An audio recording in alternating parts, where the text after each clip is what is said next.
Hey guys, welcome back to you. Hey guys, welcome back to I can't say it.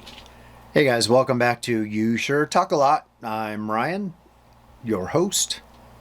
So I entered a race. I think I mentioned this if you follow me on Facebook, maybe you saw it. I mentioned on my other channel. I've entered a race up in Tucson, a 10K race that's scheduled for 5 weeks out, September 10th, roughly. And the challenge is, although I'm not a stranger to running, jogging, I did a 5K in Hawaii many years ago, back in 2011, and then I did a half marathon, which is the longest distance I've ever covered by foot. I did that in Boise, Idaho, back in, I don't know, 7, 8 years ago, maybe 8 years ago. But anyway, I decided to start a 10K race as motivation to lose weight, because as I get older, my vanity is, kicking into gear, and vanity goes up, physical health goes down. There's Stanley. So I figured a foot race, a running race would help me just find motivation. Having a goal, a deadline, is usually motivating for most people if it's not too close, if it's far enough in the future. So when I registered for the race, it was about 2 months out. But it's been so hot, I haven't had time to train.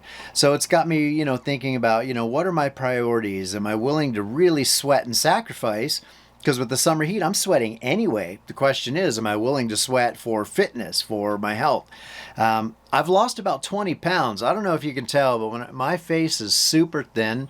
I've mentioned in other videos that I've been doing sort of a keto, intermittent fasting, calorie restriction type diet. And I've been doing that for 3 or 4 months now, and I'm down a good 20 pounds. Although I don't know the exact number because I don't own a scale.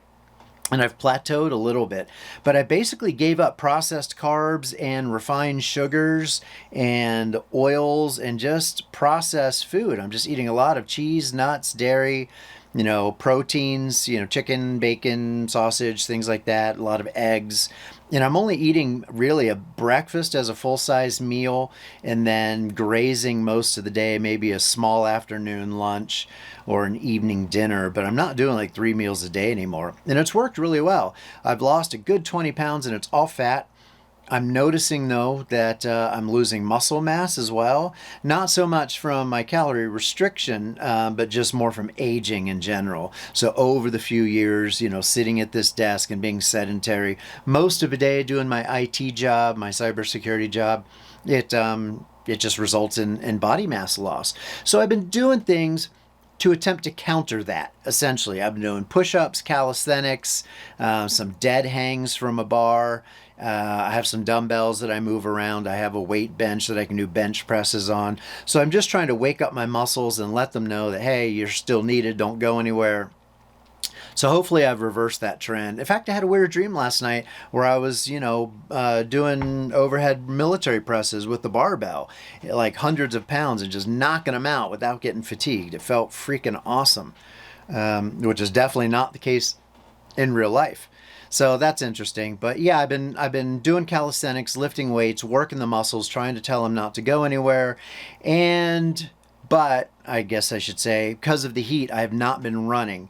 I got a couple long walks in. Yesterday I took Stanley for a 2 mile walk, and I was doing a thing where I would like trot for 40 paces, walk for 40 paces, and I did the 2 miles, and it was about a 13 and a half minute per mile, so about 27 minutes. So I've decided to set a pace goal for the race. And again, it's up in Tucson, right among I forget the location exactly, but it's near Saguaro National Park. It's on paved roads, but it's going through, desert and cactus, which will be a nice change of pace. So I basically got to get my butt out there and run, but it's still hot.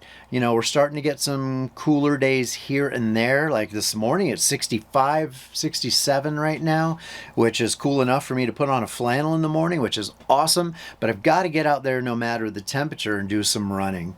So just providing an update that's coming up. It's on my mind. In health in general, I'm kind of going through the midlife crisis, a multi-decade midlife crisis where my mental vision of what I look like and the reality are two different things. I still think of myself as a young, virile, athletic guy with muscles and abs, but I haven't actually been that for quite some time. Not since I really got in shape when I lived on the big island of Hawaii and did that 5K race that I mentioned earlier. I look at pictures from back then. Oh, and in Boise after that. But it's really been since like 2016, 2017 that I've been in shape. So pretty much the entire 5 years I lived in Texas, it's been a long, slow downhill.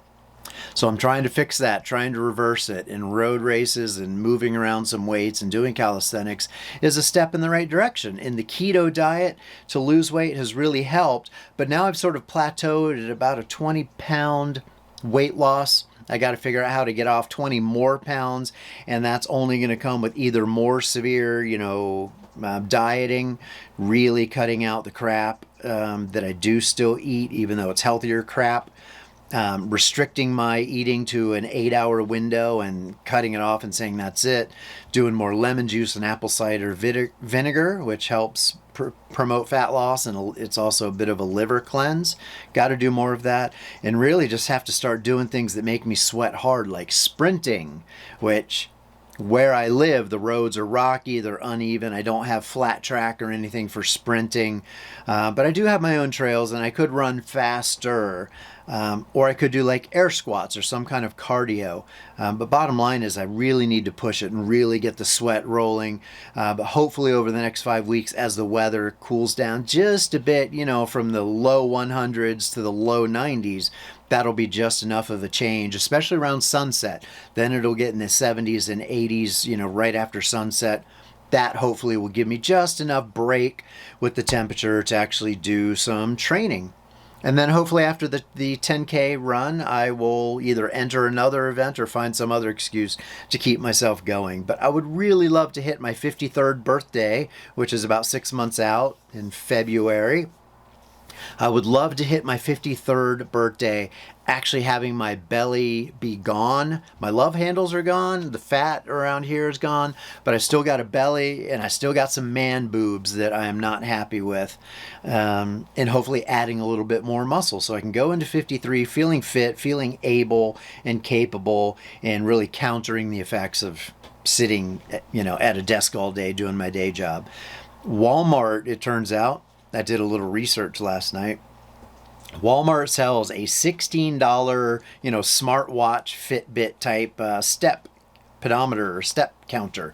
So I'm going to order one of those. If I can figure out how to do it without paying $7 in shipping costs, I could join the Walmart, program that's their version of Amazon Prime. But that's, $99 a year or $80 a year or something. And I don't really order enough from Walmart to rationalize that. But maybe I just need to bite the bullet, maybe find a used fitness tracker on eBay. But I need to count my steps. That's my point. Need to count my steps, need to get an overall sense of how much I'm moving, because I am very much a nerd. I am data driven, and I do try to beat my personal best. So if I can see I did 4,000 steps one day, I'll try to get 4,100 the next day, and on and on. And, to get up to 10,000 steps a day would be awesome, and that should solve my belly fat problem. So just wanted to share an update about fitness and health. It's definitely on my mind, should be on everyone's mind. There are always things we can do to improve our health. Small steps, big steps, as long as you're taking some steps to counteract the effects of aging, especially if you're over 40. When you're in your 20s and 30s, almost anything you do, your metabolism's fast. Any fitness activity is just icing on the cake, but really you're banking on youth, right? Unless you have like an obesity gene. But once you get into your 40s and 50s, man, it is a whole different story. Your posture, I observe people. This is something very common. I see it in people I know and in strangers, but people's backs start to round over. Their heads go down from looking at a phone all day or a tablet. And if you don't counter that, if you don't stretch out your shoulders and fix your posture and stretch your back, you're going to end up a hunchback. And I do not want that. So every time I see somebody who's got really poor posture and starting to hunch over, who's about my age, I'm like, not doing that. So stretching and yoga also factors in. I do go out on my deck not every night, but many nights when the temperature allows for it. And I stretch and again do some calisthenics and stretch a little more and really just try to keep strong, supple, and limber. I've got this really cool book called something about being a supple leopard, becoming a supple leopard. And it's a really thick book on physical movement, motion, functional athletics, I guess you could say, to make sure that your core, your ligaments, your tendons, your core is strong and you have full functional movement so you can do the things that you need to do during the day. And just the title of that, Becoming a Supple Leopard, it really spoke to me. So I bought that book years ago. It's time for a reread of it. It's really thick, almost a college textbook on human anatomy and physiology. But I need to reread that because I just don't want to become a hunched old dude. Can't stop the old part, but I can stop the physical decline or at least slow it down. I'm also noticing that I have an enlarged prostate. Through its symptoms, urine flow in the morning, things like that. And I don't know if an enlarged prostate is actually a health risk beyond the symptom.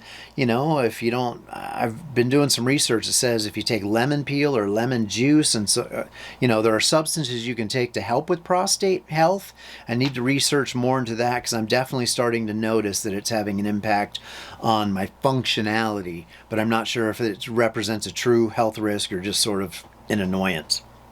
So health stuff is clearly on my mind. So just want to let you know that I'm doing some things to counteract it. I could be doing more. What are you doing to counter it? Leave a comment if you see this. What is the single best thing you've done lately for your health? Or what would you recommend that a 52-year-old man who works at a desk all day should do to stay young and reasonably athletic? I'd like to know. So thanks for watching. Let me know what's on your mind. Let me know what you do, and I'll see you in the next video. Bye.